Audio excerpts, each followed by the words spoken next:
Salam, Coğrafiya 20 variant test toplusu 12-ci sınavın izahına baxırıq. Ümumi sınavdır. Deməli, birinci sual. A və B məntəqələrində yay gün dönümü günü, günorta vaxtı günəş şüaları eyni bucaq altında düşür. A məntəqəsi ilə Bakı şəhəri arasında ən qısa məsafə orta miqyaslı qlobusda 4,44 sm olarsa, həmin gün B məntəqəsində günorta vaxtı günəşin düşmə bucağını hesablayın. Deməli, Bakı şəhəri bildiyimiz kimi 40 şimal enliyi 50 şərq uzunluğunda yerləşir. Və bizə deyilir ki, A məntəqəsi ilə Bakı şəhəri arasında ən qısa məsafə, yəni xəritədəki məsafə 4,44 sm-dir. Və bizə miqyas deyir ki, orta miqyaslı qlobusdur. Bildiyimiz kimi, orta miqyaslı qlobusda qlobusun miqyası 1 bölünsün 50 milyon olur. Böyük miqyaslı 30 milyon, kiçik miqyaslı isə 83 milyon idi. İndi biz həqiqi məsafəni tapmaq üçün xəritədəki məsafəni, yəni 4,44-ü vurmalıyıq miqyasa. Miqyasdan da biz 5 sıfır silirdik, miqyası biz çevirirdik kilometrə. Bunu da biz 500-ə vursaq, 4,44 bunu hesablayaq.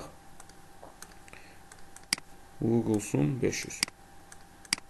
Bu da bizə bərabərdir 2220. 2220. Deməli, 2220 kilometrdə biz dərəcəyə çevirsək, 2220 bölünsün 111. Çünki meridian üzrə 1 dərəcə 111 kilometrə bərabərdir. Bu da bərabərdir 20 dərəcə. Deməli, Bakı şəhəri ilə A məntəqəsi arasında deməli 20 dərəcə fərqi var.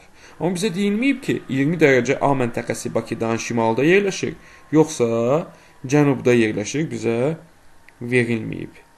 Şimalda və yaxud cənubda yerləşdiyi verilməyib A məntəqəsinin.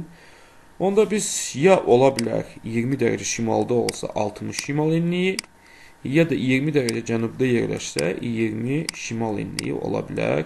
Bu məntəqə bizə 20 dərəcə fərqi var çünki. Deməli, biz hesablayaq əvvəlcə. Deməli, onun üçün biz düşmə bucağını həm 60 şimal enliyi üçün hesablayaq, həm də 20 şimal enliyi üçün hesablayaq. Əvvəl 60 şimal enliyi üçün biz hesablasaq, 90 çıxılsın 60 çıx 23,5. Çünki bizə yay gün dönümü günü deyir. Yay gün dönümü günündə günəş 23,5 şimal enliyində yerləşir. Deməli, 60 çıx 23,5 eləyir bizə 36,5. 90 çıx 36,5, bu da 53,5-ə bərabərdir. 53,5 dərəcə. Diqqətli baxsaq, cavablarda 53,5 dərəcə yoxdur. Onda indi 20 şimal enliyi üçün hesablayaq. 90 çıxılsın 60 çıx 60 yox, 20 üçün hesablayırdıq biz. 90 çıxılsın 23,5 çıxılsın 20 dərəcə. Çünki biz 20 dərəcə üçün hesablayırdıq artıq. Bu da 90 çıxılsın 3,5, bu da eləyir 86,5 dərəcəyə bərabərdir. 86,5 dərəcə. Demək, 86,5 dərəcə variantlarımız da var. Deməli, məntəqəmiz yerləşirdi 20 şimal enliyində. Cavabımız da D bəndi olmalıdır. Burada ümumiyyətlə B bəndinin bizə sualda lazım olmadı. Bizə B bəndi ümumiyyətlə bizə B bəndinin düşmə bucağını hesablayırdı. Amma A və B bizə deyir ki, eyni düşmə bucağındadırsa, deməli A-ya 86,5 bucaq alt düşürsə, B-yə də 86,5 bucaq alt düşməlidir. Onda cavabımız avtomatik D bəndi olur. İkinci sual. Paleotektonik proseslərin baş verdiyi ərazilər. Deməli, tektonik hərəkətlər iki cür olurdu. Paleotektonik və neotektonik. Yəni, paleo qədim hərəkətlər, neo isə yeni hərəkətlər. Paleotektonik hərəkətlər səciyyəvidir platformalar üçün, neotektonik hərəkətlər səciyyəvidir geosinklinallar üçün. Deməli, bizə paleotektonik ərazilər lazımdır. Deməli, bir məntəqəsi uyğun gəlir Braziliya eləsinə. Braziliya eləsi də platformadır. Deməli, 1 lazımdır bizə. İkinci məntəqə yerləşir, Kordilyer dağlarında yerləşir və Kordilyer dağları bildiyimiz kimi Kordilyer Ant seismik qurşağında yerləşir. Onun üçün 2 neotektonikdir, geosinklinaldır. Həmçinin 3 də Ant dağlarında yerləşir, geosinklinaldır. 4 platformaya uyğun gəlir, Afrika platforması. 5 həmçinin platforma ərazisidir. 6 isə Sakit Okean odluq ölçüsünə aiddir. Onun üçün neotektonik. Yəni düzgün cavabımız 1, 4, 5, yəni A bəndində verilib bizə bu cavab. Növbəti cavab. Doğru sıraları müəyyən edin. Deməli, Etna vulkanı yerləşir Avrasiyada, fəaliyyətdə olan vulkandır. Bəli, Etna İtaliyada, Siciliya adasında yerləşir və fəaliyyətdə olan vulkandır. Yəni, doğru cavab hesab olunur. Sonra, Orizaba Şimali Amerikada yerləşir və fəaliyyətdə olan vulkandır. Bəli, Orizaba vulkanı Şimali Amerikada yerləşir və fəaliyyətdə olan vulkandır. Bu da doğru cavabdır. Şasta Şimali Amerikada yerləşir, düzdür. Amma sönmüş yox, fəaliyyətdə olan vulkandır. Onun üçün bu düzgün deyil. Chimborazo Cənubi Amerikada yerləşir. Bəli, və həmçinin sönmüş vulkandır. Bəli, doğru cavabdır. Hətta Alexander Humboldt Chimborazo vulkanında araşdırmalar da aparmışdı. Elbrus bildiyimiz kimi Qafqaz dağının ən hündür zirvəsidir. 5642 metr hündürlüyə malikdir. Düzdür, Avrasiyada yerləşir, amma fəaliyyətdə olan yox, sönmüş vulkandır. Onun üçün cavabımız C bəndi 1, 2, 4 olmalıdır. Növbəti suala baxaq. Dördüncü sual. Sxemdə ərazisindən dövlət sərhədi keçən hansı iki inzibati rayonun yerini dəyişdikdə ardıcıllıq doğru alınır? Deməli, bizə Şəkidən başlayırıq. Şəki Rusiya sərhədində yerləşir. Şəkidən sonra, yəni sağ tərəfdə Saataqrab istiqaməti Oğuz yerləşir. Bəli, doğrudur. Şəki, Oğuz. Oğuzdan sonra İmişli yazılıb. Bizə İmişli də doğrudur. Çünki Saataqrab istiqamətində sərhəddə yerləşir. İranla sərhəddə yerləşir İmişli. Bu da doğrudur. Sonra Füzuli Beyləqan yazılıb. Əslində Füzuli Beyləqan yox. Beyləqan Füzulidən əvvəl gəlməli idi. Yəni Beyləqanla Füzulinin yerini dəyişdirmək lazım idi. Sonra Zəngilan gəlirdi. Sonra Qubadlı, sonra da Kəlbəcər doğrudur. Bizə yəni Füzuli və Beyləqanın yerini dəyişmək lazımdır. Yəni 4-cü sualda cavab C bəndi olmalıdır. Uyğunluğu müəyyən edin. Xəritə və plan yalnız böyük miqyasda təsvir olunur. Deməli, yalnız böyük miqyasda təsvir olunursa, bu planın xüsusiyyəti. Çünki plan bildiyimiz kimi 10 mil və ondan böyük miqyasda, yəni yalnız böyük miqyasda tərtib olunurdu. Amma xəritə böyük, orta və kiçik olmaqla 3 miqyasda tərtib oluna bilər. Böyük ərazilərin müstəvi üzərində təsviridir. Böyük ərazi təsvir olunursa, bu xəritədir. Yəni, ərazi böyük olur, miqyas kiçik olurdu. Ərazidə yalnız görünən komponentlər təsvir olunur. Bu planın xüsusiyyətidir. Yəni, planda biz gözəyarı və qütb planlamasında, hər iki planlamada biz gördüyümüz cisimləri biz plana alırdıq. Yəni, görmədiyimiz cisimlər planda təsvir olunmurdu. Ərazidə təhrif olmur. Təhrif olmursa, bu da yenə planın xüsusiyyətidir. Planda təhrif olmur, amma xəritədə təhrif olurdu. Generalizasiya daha çoxdur. Yəni, generalizasiya, ümumiləşdirmə daha çox olur. Kiçik miqyas kiçildikcə generalizasiya çoxalır. Yəni, kiçik miqyasda olan da burada xəritədir. Təbii və sosial iqtisadi proseslər təsvir olunur. Təbii, sosial, iqtisadi proseslər. Proseslər təsvir olunursa, bu da yenə bizə xəritədir. Müəyyən bir proses təsvir olunursa, bu xəritədə təsvir olunurdu. Deməli, B, Y, F, bu A, C, D cavab B bəndə olmalıdır. Növbəti sual. Xəritə sxemdə göstərilmiş dağ silsilələrinin mütləq hündürlüyünün artmasına görə sırasını müəyyən edin. Deməli, bizə verilmiş silsilələr 1. Murovdağ silsiləsidir. Ən hündür zirvəsi 3724 metr olan Qamışdağ zirvəsidir. 2. Zəngəzur silsiləsidir. Ən hündür zirvəsi Qapıcıqdır. 3904 metrdir. Sonra gəlir bizə yan silsilə. Ən hündür zirvəsi Şahdağdır. 4243-dür. Sonra isə Talış silsiləsi. Ən hündür zirvəsi 2493 olan Kömür göy zirvəsidir. Deməli, bizə ardıcıllıq lazımdır. Ardıcıllıq bizə nə deyir? Artması ardıcıllığı. Deməli, 4, 1, 2, 3. 4, 1, 2, 3 cavab D bəndi. 7-ci sual. Sxemdə M məntəqəsində havanın temperaturu 7,6 dərəcə. Deməli, M məntəqəsində 7,6 dərəcədir. N məntəqəsində isə 12,4. N məntəqəsində 12,4 dərəcə. A məntəqəsinin atmosfer təzyiqi 740 mm civəsində olarsa, K məntəqəsindəki atmosfer təzyiqini hesablayın. Əvvəlcə biz sxemdə kəsmə yüksəkliyi tapmalıyıq. Kəsmə yüksəkliyi tapmaq üçün biz temperatur fərqini tapaq. Yəni 12,4 çıxılsın 7,6. Bu da eləyir bizə 4,8 dərəcə. 4,8 dərəcə. Bildiyimiz kimi temperatur biz hər 1000 metr hündürə qalxanda 6 dərəcə dəyişirdi. Deməli, x metr qalxanda 4,8 dərəcə dəyişəcək. Bizdə də x bərabərdir alınacaq 800 metr. Deməli, N və M məntəqələr arasındakı məsafə 800 metrdir. Diqqətlə saysaq 2 dənə kəsmə yüksəklik var aralarında. 800-ü biz bölməliyik 2-yə. Bu da bərabərdir 400 metr. Deməli, kəsmə yüksəkliyimiz 400 metrdir. İndi bizə A nöqtəsindəki təzyiq verilmişdi 740, K-dakı təzyiq lazımdır. Bunun üçün A və K məntəqələr arasındakı biz hündürlük fərqini tapmalıyıq. Deməli, 1, 2, 3, 4 kəsmə yüksəklik var. Hər kəsmə yüksəklikdə 400 olduğu üçün biz 4-ü 400-ə vurmalıyıq. Bu da alınır bizdə 1600. Deməli, atmosfer təzyiqi də bildiyimiz kimi hər 10 metrdə 1 millimetr civəstunu aşağı düşürdü. Bizdə isə 1600 metr hündürlük dəyişdiyi üçün bu da x, burada da x bərabərdir alınacaq bizdə 160. Və bizdə atmosfer təzyiqi A-da 740 idi. Və biz diqqətli baxsaq, bizə deyilib ki, M məntəqəsində 7,6-dır, N məntəqəsində 12,4-dür. Deməli, biz kənarlara doğru getdikcə temperatur azalır. Temperatur azalırsa, deməli, bizim təsvirimiz olmalıdır çökəklik. Deməli, biz çökəklikdəyik. Çökəkliyə doğru, kənarlara doğru çünki hündürlük deməli artır. Çünki N məntəqəsində 12,4, M-də 7,6, temperatur kənarlara doğru azalır. Onun üçün biz 740 idi və hündürə doğru qalxdıqca təzyiq aşağı düşməlidir. Onun üçün 740 çıxılsın 160.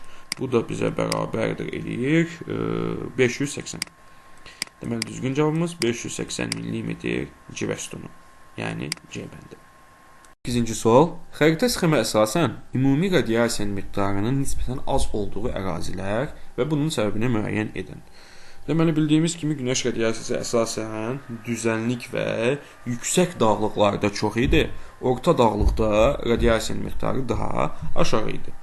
Deməli, bir düzənlik ərazidir. Cənub-şərqi Şirvan düzünə uyğun gəlir və burada radiasiyanın miqdarı nisbətən çoxdur. 2. Orta dağlığa düşür. Əsasən orta dağlıq ərazidir və burada radiasiya nisbətən az olacaq. 3. Həmçinin radiasiyanın miqdarı aşağı olan yerlər arasındadır. 4. Naxçıvan yüksək dağlıqdır. Yüksək dağlıqda bildiyimiz kimi buludluq azalır və radiasiyanın miqdarı da çoxalırdı. Onun üçün ola bilməz. Həmçinin 6 düzənlik ərazidə radiasiyanın miqdarı çox olacaq. 5-də isə orta dağlıqda radiasiyanın miqdarı az olacaq. Yəni düzgün cavabımız A bəndi 2, 3, 5. Səbəbi isə buludluğun yüksək olması. Buludluq yüksəkdirsə radiasiyanın miqdarı az olur. Səpələnən radiasiya cəri olur. Xəritə sxemində göstərilən məntəqələrə aid olan doğru fikirləri müəyyən edin. Deməli, bizə məntəqələr. Deməli, birinci deyir bizə 3 və 5. 3 və 5. 3 uyğun gəlir Braziliya yaylasına, 5 isə 5 uyğun gəlir Braziliya yaylasına, 3 isə Hindistan. Bizə deyik, yay ayları rütubətli keçir. Bəli, bu doğru cavabdır. Çünki 5 subekvatoral iqlim qurşağın, 5 və 3 hər ikisi subekvatoral iqlim qurşağındadır. Xüsusilə burada musson iqlim tipi səcəvidir və subekvatoral iqlim tipində də bildiyimiz kimi yağıntılar yayda yağır. Çünki yayda ekvatoral hava kütlələri hakim olurdu. Sonra buxarlanma miqdarı çoxdur. 2 və 4. 2 və 4 buxarlanmanın miqdarı çoxdur. Buxarlanmanın miqdarı deyir bizə. 2 və 4. Düzdür, 2-də buxarlanma miqdarı çoxdur. Çünki əsasən ekvatoral ərazilərə düşür. Amma 4 səhra olduğu üçün buxarlanma miqdarı aşağı. Düzdür, qabiliyyət yüksəkdir, amma buxarlanma miqdarı aşağı olacaq. Onun üçün biz 2-ni götürə bilmərik. 1, 2 ifrat rütubətlənmiş ərazilərdir. İfrat rütubətlənmiş ərazilərdir deyir bizə. 1 və 2. Deməli, 1 uyğun gəlir bizə Qərbi Avropada. Qərbi Avropa mülayim dəniz iqlim tipinin səcəvi olduğu ərazidir. Mülayim dəniz iqlim tipi yağıntıların miqdarı nisbətən çoxdur. 2 Kalimantan adasıdır və burada əsasən ekvatorial iqlim qurşağına düşür və burada yağıntıların miqdarı çoxdur. Yəni yağıntıların miqdarı çoxdursa müəyyən dərəcədə rütubətinin yüksək olduğunu deyə bilərik biz. Sonra 3-6 tropik mussonların təsirinə məruz qalır. 3-6 düzdür, 3-də mussonlar var, amma 6-da mussonlar səcəvi deyil. 4-6 yüksək təsir qurşağındadır. 4 tropik işıqlanma qurşağındadır. Tropik işıqlanma qurşağı, yəni tropik enliklərdə yüksək təsir idi. Bir də 6 hardadır? 6 bəli, 6 da yenə hər ikisi tropik enliklərdədir və tropik enliklərdə bildiyimiz kimi yüksək təsir enən hava səciyyəvi idi. 1-5 qərb küləklərinin təsiri altındadır deyir bizə. Xeyr, 1 düzdür. Qərb küləkləridir, amma 5 passatların təsiri altında. Onun üçün bu da doğru fikir deyil. Onun üçün düzgün cavabımız 1, 3 və 5, yəni C bəndi olmalıdır. Növbəti sual. Orta duzluğa malik 10 litr okean suyundan alınan duzun miqdarı Xəzər dənizinin cənubundan, yəni 13 promildən götürülmüş eyni həcmdə sudan alınan duzun miqdarı arasında fərqi hesablanır. Deməli, bildiyimiz kimi orta duzluq götürülür 35 promil, yəni 1 litr sudan biz 35 qram duz əldə edə bilərik. Bizdə isə 10 litr su var, buradan da x. Bu da x bərabərdir, 35 vurulsun 10, 350. Deməli, biz 10 litr sudan 350 qram duz əldə edə bilərik. Xəzər dənizinin duzluğu isə cənubunda bizə dedik ki, 13 promildir. Eyni həcmdə su, yəni 10 litr sudan x. Burada da x bərabərdir bizə alınacaq. 130 qram duz əldə edə bilərik biz. Fərqini tapın deyir bizə. 350 çıxılsın. 130. Bu da bərabərdir bizə 220 qram. Yəni cavabımız 10-cu sualda A bəndi. Davamlı inkişaf konsepsiyasına aid deyil. Deməli, davamlı inkişaf konsepsiyası, yəni ölkələrin davamlı inkişafı üçün elm texnologiyanın tətbiqindən, alternativ enerji mənbələrindən, ətraf mühit qorunması bir sıra məsələlərdən bəhs edən konsepsiyadır. Deməli, iqtisadi artıma nail olmaq, bəli, bunun konsepsiyalarından biridir. Faydalı qazıntı yataqlarının istismarının artdırılması, xeyr, bu doğru cavab. Yəni, davamlı inkişaf konsepsiyasına aid deyil. Onun üçün bu doğru cavabdır. Çünki davamlı inkişaf konsepsiyası faydalı qazıntı istismarının azaldılması, alternativ enerji mənbələrinin istifadəni irəli sürür. İnsan hüquqlarının qorunması, əhalinin iş yeri təmin olunması, ekosistemin bərpası. Bəli. Düzgün cavab B bəndi olmalıdır 11-ci sualda. 12-ci sual. Respublikamızda taxıl əkinləri geniş yayılsa da, bu məhsullara tələbatın bir hissəsi ithal hesabına ödənilməsinin əsas səbəbləri nədir? Əsas səbəbi. Deməli, əsas səbəblərindən biri Azərbaycanda taxılın məhsuldarlığının çox aşağı olmasıdır. Əsas səbəbi budur. İç çatışmazlıq, xeyr, işçi həddindən artıq çoxdur. Məhsul ucuz deyil, ithal məhsul, yerli emal imkanı məhdud olması, xeyr, emal imkanlarımız kifayət qədər var, amma sadəcə məhsuldarlıq aşağıdır. Əhalinin təbii artımının daha yüksək olması, xeyr. Bu da doğru cavab deyil. Əsas doğru cavab A bəndi, məhsuldarlığın aşağı olması hesab olunur. 13-cü sual. Əlamətlərin aid olduğu təbii zona. Asiyada meşə və səhra zonalarının arasında yerləşir. Meşə və səhra arasında yerləşir. Ekvatordan cənubda yalnız Cənubi Amerika materikində mövcuddur. Demək, meşə və səhra arasında yerləşən, subtropik və mülayim iqlim qurşağında yerləşən çöllərdir. Ekvator cənubda yalnız Cənubi Amerikada yerləşir pampalar. Çünki Afrika və Avstraliyada çöl zonası yoxdur. Yalnız Cənubi Amerikanın pampaları var. 14-cü sual. Şərq yarımkürəsində yerləşən və müvafiq olaraq kənar, daxili və adalar arası mövqeyə malik dənizləri müəyyən edin. Deməli, şərq yarımkürəsində yerləşməlidir. Daxili adalar arası və kənar dənizlərə malik olmalıdır. Deməli, ümumiyyətlə, Fin və Karib dənizlərini biz ixtisar edirik. Çünki onlar şərq yox, qərb yarımkürəsində yerləşir. Deməli, kənar dəniz bizim üçün Cənubi Çin dənizidir. Daxili dəniz Baltik dənizi, adalar arası dəniz isə Yava dənizi. Deməli, olmalıdır bizdə cavab DCA. DCA, yəni cavab Y bəndi olmalıdır 14-cü sualda. 5-ci sual. Demoqrafik böhranın yarada biləcəyi problemlər. Deməli, demoqrafik böhran əhalinin təbii artımının zəif olması və hətta təbii artımın mənfiyə doğru getməsi, əhalinin azalması demoqrafik böhran deyilir. Əsasən inkişaf etmiş ölkələr üçün səciyyəvidir. İşçi qüvvəsinin çatışmaması, bəli, böhran baş verir. İşçi qüvvəsi çatışmır. Urbanizasiya prosesinin idarə oluna bilməməsi, xeyr, bunun urbanizasiya ilə dəxlisi yoxdur. İmiqrasiya nəticəsində ölkə ərazisinin milli tərkibinin dəyişməsi, bəli, demoqrafik böhran yaranır. Artıq ölkədə işləyəcək insan tapılmır və məcbur olurlar miqrantları qəbul etməyə. Millətin qocalması, bəli, artıq yaşlıların sayı çoxalır, gənclərin, uşaqların sayı azalır. Emiqrasiya, xeyr, emiqrasiya yox, immiqrasiya cəmi olacaq. Emiqrasiya ölkədən çıxıb gedənlər idi. Həyat səviyyəsinin aşağı düşməsi, xeyr, həyat səviyyəsi aşağı düşməsi buraya dəxlisi yoxdur. Yəni düzgün cavab D bəndi olmalıdır. 16-cı sual. Çay yatağının en kəsiyinin sahəsi 15 metr kvadrat. Su sərfi 90 kub metr saniyə olarsa çayın axın sürətini hesablayın. Deməli, su sərfinin düsturu Q bərabərdir F vurulsun V. Yəni, en kəsiyinin sahəsi vurulsun sürət. İndi burada bizə sürət yoxdur. Sürət yoxdursa V-ni tapmaq üçün biz Q-nu, yəni su sərfini bölməliyik en kəsiyinin sahəsinə. Yəni, 90-ı bölməliyik biz 15-ə. 90 böl 15 də bərabərdir 6. Cavabımız C bəndi. Bakı, Gəncə və Mingəçevir şəhərləri üçün ümumi əlamət.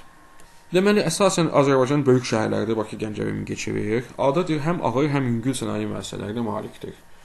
Deməli, böyük şəhərlərimizdə həm ağır, həm yüngül hər ikisi bu şəhərlərdə mövcuddur. A bəndi düzgün cavab olmalıdır. Yerli xammal əsasında iri metallurgiya müəssisələri var. Yəni, müəyyən metallurgiya müəssisələri var, amma yerli xammal deyil. Məsələn, Mingəçevirdə, Bakıda öz yerli xammalları yoxdur. İqtisadi fəal əhalinin əsas metallurgiya ümumiyyətlə iri metallurgiya müəssisələri Mingəçevir, Gəncədə düzdür var, Daşkəsəndən çıxan. İqtisadi fəaliyyətin əsas hissəsi birinci sektora çalışır. Xeyr, kənd təsərrüfatı iki şəhərlərdir. Kənd təsərrüfatı sahəsi birinci sektor, yəni zəif inkişaf edib. Nəqliyyatın bütün növləri inkişaf etmişdir. Bütün növləri inkişaf etmişdir fikri doğru fikir götürülə bilməz. Çünki dəniz nəqliyyatı, Mingəçevirdə hava nəqliyyatı yoxdur. Gəncədə dəniz nəqliyyatı. Əhalinin həm təbii, həm də mexaniki artım mənfidir. Xeyr, hər ikisi müsbətdir. Düzgün cavab A bəndi olmalıdır. 18-ci sual. Türkiyənin digər müstəqil türk dövlətlərindən fərqləndirən əlamət. Ərazisi iki qitədə yerləşir. Bu düzdür, Türkiyə iki qitədə yerləşir, amma Qazaxıstan da iki qitədə yerləşir. Onun üçün bunu biz fərqləndirici xüsusiyyət kimi qeyd edə bilmərik. Turizm təsərrüfatının güclü inkişaf etməsi. Bəli, Türkiyədə digər türk dövlətləri ilə nisbətdə turizm çox güclü inkişaf edib. Onun üçün biz 2-ni götürməliyik. Bütünlüklə geosinklinal qurşaqda yerləşir. Deməli, bütünlüklə geosinklinal qurşaqda yerləşən, düzdür, Türkiyə yerləşir, amma məsələn, Azərbaycan da geosinklinal qurşaqda yerləşir. Onun üçün biz bunu doğru variant kimi götürə bilmərik. Böyük kabotaj daşımalarına malikdir. Bəli, yəni böyük kabotaj, eyni ölkəyə məxsus bir neçə dəniz limanları varsa, bu böyük kabotajdır. Türkiyənin sahilində hər tərəfi dənizlərlə əhatə olunub, Qaradəniz, Mərmərə, Egey, Aralıq. Onun üçün də böyük kabotaja malikdir. Digər türk dövlətləri isə böyük kabotaja malikdir. Ümumiyyətlə, digər türk dövlətinin heç birinin dənizə çıxışı yoxdur. Çayları həm dünya okeanına, həm də daxili əxazi hövzəyə aiddir. Bu düzdür, doğru fikirdir. Amma Qazaxıstanın da çayları həm dünya okeanına, həm də daxili əxazi hövzəyə aiddir. Bəli, bayaq dediyimiz kimi, yalnız Türkiyənin birbaşa okeana çıxışı var müstəqil türk dövlətləri arasında. Onun üçün cavabımız B bəndi olmalıdır. 19-cu sual. İnkişaf etmiş ölkələrdə kənd təsərrüfatının intensiv inkişafını təmin edir. Deməli, bildiyimiz kimi inkişaf etmiş ölkələrdə kənd təsərrüfatı intensiv, digər ekstensiv inkişaf edirdi. Hazır məhsulun ixracının xarici investorlara sərfəli olması, xeyr, bu doğru cavab deyil. Biotexnoloji inkişafı ucuz işçi qüvvəsi, düzdür, biotexnoloji inkişafı doğrudur, amma ucuz işçi qüvvəsi inkişaf etmiş ölkələrdə mövcud deyil. Aqroiqlim və torpaq ətəyi yüksək səviyyədə təminat, xeyr, əsasən məsələn, Avropanın inkişaf etmiş ölkələrini götürsək, biz orada aqroiqlim o qədər də sərfəli deyil, çünki əsasən mülayim iqlim qurşağında yerləşir və torpaq ehtiyatları da o qədər çox deyil. Geniş daxili bazar məhsulun maya dəyərinin aşağı olması, xeyr, məhsulun maya dəyəri aşağıdır və daxili bazarda, düz daxili bazar müəyyən ölkələrdə böyükdür, amma hamısında bunu aid etmək olmaz. Aqrar sənaye kompleksi və agrobiznesin qarşılıqlı fəaliyyəti, bəli, yəni kənd təsərrüfatı sənayinin birləşməsi və agrobiznes qarşılıqlı fəaliyyəti buna imkan verir. Yəni düzgün cavab Y bəndi olmalıdır. Deməli, uyğunluğu müəyyən edin. Təsərrüfatın strukturunda birinci, ikinci sektor və üçüncü, dördüncü sektorların payının yüksək olduğu ölkələr. Deməli, bildiyimiz kimi birinci, ikinci sektor daha çox inkişaf etməkdə olan ölkələr üçün səciyyəvidir. Üçüncü, dördüncü sektor isə inkişaf etmiş ölkələr üçün səciyyəvi olan xüsusiyyət hesab olunur. Deməli, birinci, ikinci, üçüncü, dördüncü sektorlar. Deməli, İtaliyada 3 və 4-cü sektor çoxdur. Sonra Nigeriyada 1 və 2 çoxdur. Qazaxıstan 1 və 2-ci sektor. İsveçrə 3 və 4-cü sektor. İspaniya. İspaniyada əsasən inkişaf etmiş ölkə olduğu üçün 3 və 4-cü sektor çoxdur. Sonra Azərbaycan isə inkişaf etməkdə olan ölkə olduğu üçün, həmçinin sənaye sahələri daha çox olduğu üçün, ikinci sektor sənaye idi. Onun üçün birinci və ikinci sektorlara aid edəcəyik. Yəni düzgün cavab C bəndə. 21-ci sual. Xəritə sxemdə işarələnmiş fiziki coğrafi rayonlar üçün ümumi əlamətlər. Deməli, bizə Qanı Xəyrikçay və Gəncə fiziki coğrafi rayonları işarələnib. İntizanal landşaftlar yayılmışdır. Düzdür, intizanal landşaftlar Qanı Xəyrikçay vadisində yayılıb, yeraltı suların təsiri ilə yaranan. Amma Gəncə fiziki coğrafi rayonunda mövcud deyil. Bizə də ümumi əlamətlər lazım idi. Onun üçün biz biri götürə bilmərik. Ərazisi 200 metrdən yüksəkdə yerləşir. Bəli, əsasən ərazisinin çox hissəsi, demək olar bütün hissəsi 200 metrdən hündürdə yerləşir. Çayları Kür hövzəsinə aiddir. Bəli, həm Qanı Xəyrikçay, həm də Gəncənin çayları Kür hövzəsinə tökülür. Denudasiya prosesi üstündür. Denudasiya əsasən dağlıq ərazilərdə formalaşır. Gəncədə düzdür, Murovdağ silsiləsi var, amma burada düzənlikdə həmçinin Qanı Xəyrikçayda akkumulyasiya gətirmə konusları səciyyəvidir. Onun üçün biz bunu götürə bilmərik. Ölkə ən seismik zonalarıdır. Ən seismik zonaları Şamaxı, Dağlıq Şirvan götürülməlidir. Onun üçün doğru deyil. Işıq vuraq işə mülayim istiqamətinin bəli hər ikisində mövcuddur. Onun üçün düzgün cavab C bəndə olmalıdır. Euler-Ren diaqramına əsasən uyğunluğu müəyyən edin. Deməli, bizə Sırdərya çayı və Kür çayı verilir. Bildiyimiz kimi Sırdərya çayı Aral dənizinə, Kür çayı isə Xəzər dənizinə tökülür. Mənbəyi və mənsəbi türk dövlətləri arasındadır. Bəli, hər ikisinin həm mənbəyi, həm mənsəbi Kür çayı Türkiyədən başlayır. Azərbaycana tökülür, həmçinin Sırdərya Aral dənizinə, yəni həm mənbəyi, həm mənsəbi hər ikisində türk dövlətlərindədir. Ortaq cəhətdir. Mənsəbi okean səviyyəsindən yüksəkdədir. Aral gölü okean səviyyəsindən yüksəkdədir. Onun üçün 2 Sırdəryaya aiddir. Aşağıda yerləşir, Xəzər dənizi aşağıda yerləşir. Buzlaq və suları ilə qidalanma üstünlük təşkil edir. Əsasən buzlaq isə qidalanan çay Sırdərya çayıdır. Daxili axarsız hövzə hər ikisi axarsız gölə töküldüyü üçün hər ikisi daxili axarsız hövzədir. Suvarmada mühüm rol oynayır. Hər ikisi suvarmada mühüm rol oynayan çaylardır. Onun üçün 6-da ortaq cəhət götürülür. 2, 4, 3, 1, 5, 6 cavab A bəndə olmalıdır. Ölkənin dəmir yollarının uzunluğu 8500 km. Sıxlığı isə 0,17 km kvadratdır. Ölkənin sahəsini hesablayın.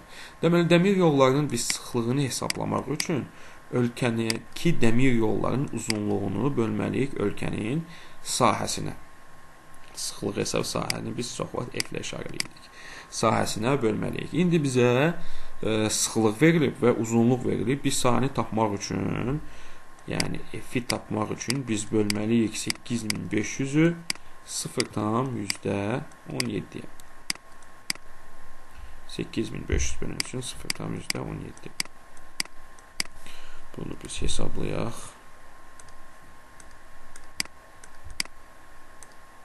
Bölünsün 0,17. Bu da bizə bərabərdir 50.000. Demək, ölkənin sahəsi 50.000 kilometr kvadrata bərabərdir.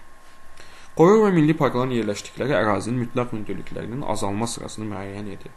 Deməli, Eldar Şamı qoruğu yerləşir Ceyran çöldə, Eldar Şam ağacı qorunur. Şirvan, əsasən cənub-şərqi Şirvan düzündə yerləşir və burada ceyranların qorunduğu qoruq idi. Qaragöl Laçında yerləşən vulkanik göldür. Göy gölü isə Göygöldə yerləşən ətrafındakı meşələrin qorunduğu göl hesab olunur. Deməli, ən hündürdə yerləşən burada dağ çəmən landşaftında yerləşən Qaragöldür. Göl gölü isə dağ meşə landşaftında yerləşir. Sonra Eldar Şamı Ceyran çöl nisbətən hündür yerdir, Kürkçükəkliyin zonasının. Sonra Şirvan ümumiyyətlə isə dəniz seviyəsindən aşağıda yerləşən hissədir. 3, 4, 1, 2 şəklində olmalıdır cavab. Respublikamızın sahəcə ən kiçik iqtisadi rayonuna aid olan əlamətlər. Deməli, Respublikamızın ən kiçik iqtisadi coğrafi rayonu Bakı iqtisadi coğrafi rayonudur və Bakı iqtisadi coğrafi rayonuna aid olan xüsusiyyətləri biz müəyyənləşdirməliyik. Ən iri SES və İES-lər burada bu iqtisadi rayondadır. Düzdür, İES-lər var, amma SES ümumiyyətlə burada mövcud deyil. Ərazisi 1000 metrdən yüksək dağlar xeyir, əsasən düzənliklərdir, dağ ümumiyyətlə yoxdur. İqtisadın kənd təsərrüfatının payı çox azdır. Bəli, kənd təsərrüfatının payı çox azdır. Əsasən burada sənaye sahələri üstünlük təşkil edir və xidmət sektoru həmçinin. Zəngin qeyri-filiz və filiz ehtiyatlarına malikdir. Xeyr, zəngin neft ehtiyatlarına, yəni yanar mənşəli faydalı qazıntılara malikdir. Düzdür, qeyri-filiz də var, amma filiz ümumiyyətlə burada mövcud deyil.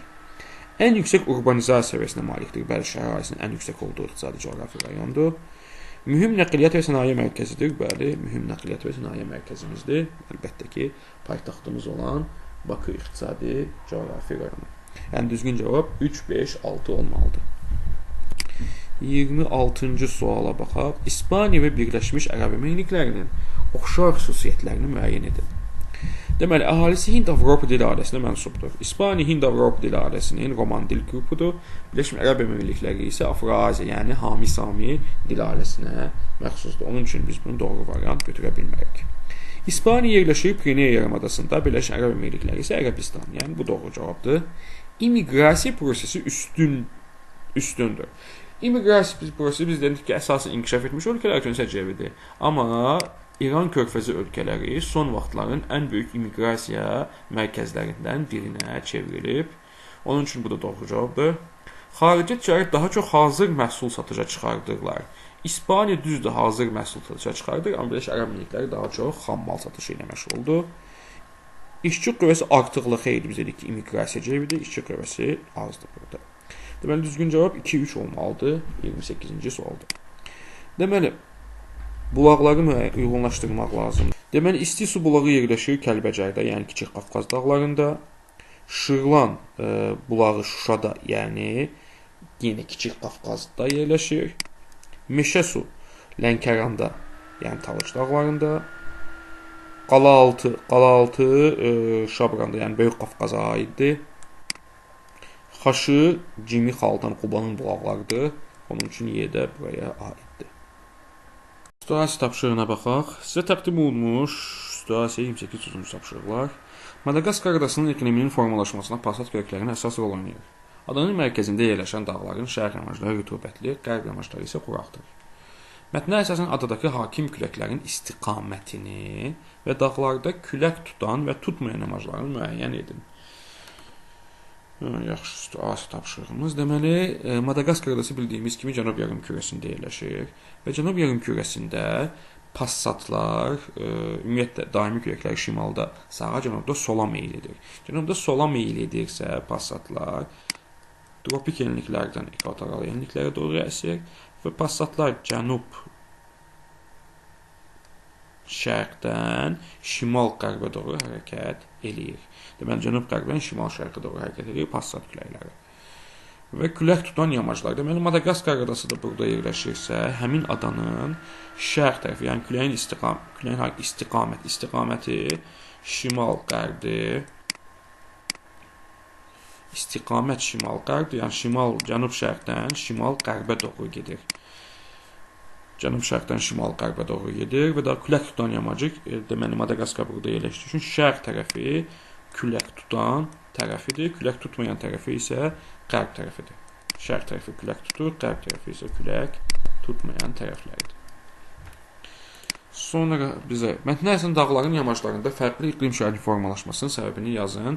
Dediyimiz kimi şərq tərəfində küləklərin təsiri ilə hava doyuma həddinə yaxınlaşır və yağıntı verir. Qərb tərəfində isə əsasən yağıntıların düşməməsi fərqli iqlim şəraitinin formalaşmasına gətirib çıxardır.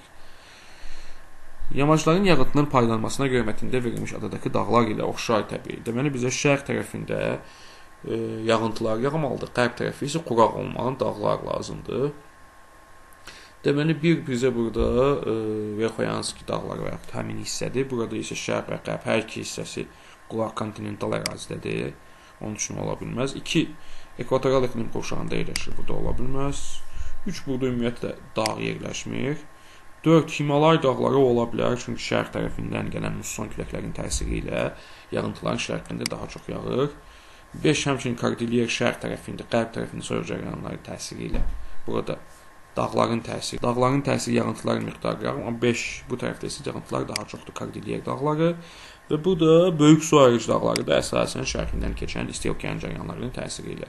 Deməli bizə Himalay, Kordilyer və böyük su ayırıcı dağlarını götürə bilərik.